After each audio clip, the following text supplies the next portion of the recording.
फिर ज़्यादा दर्द होता है तो महावात विध्वंसन रस प्रवाल पिष्टि बृहतवात चिंतामणि। महावात विध्वंसन 10 ग्राम, प्रवाल पिष्टि 10 ग्राम, गोदंती भी 10 ग्राम। और प्रवाल पिष्टि और मुक्ताशुक्ति ये हड्डियों को माने कैल्शियम और फास्फोरस की कमी को दूर करते हैं, तो प्रवाल पिष्टि या प्रवाल पंचामृत और मोती पिष्टि या मुक्ताशुक्ति, ये भी मुक्ताशुक्ति 5 से 10 ग्राम, मोती पिष्टि 2 से 4 ग्राम, प्रवाल पंचामृत 10 ग्राम ले सकते हैं। और इसमें बृहतवात चिंतामणि महीने में 2 से 3 ग्राम ली जा सकती है, थोड़ी महंगी होती है। ये पाउडर सुबह शाम खाली पेट लिया जाता है, उससे बड़ा ज़बरदस्त लाभ होता है।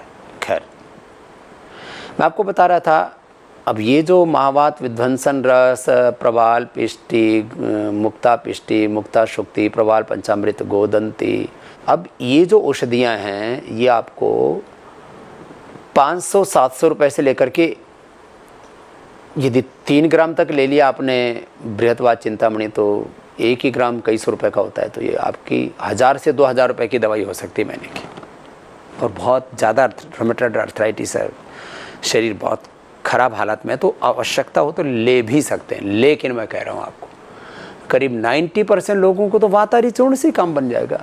अब पूरे महीने भर की दवाई 50 से 100 रुपये की, लगभग 100 रुपये की दवाई, और ऐसा आप 3-6 महीना और अधिकतम 9 महीना प्रयोग कर लेते हैं तो आपका आर्थराइटिस दूर हो जाता है।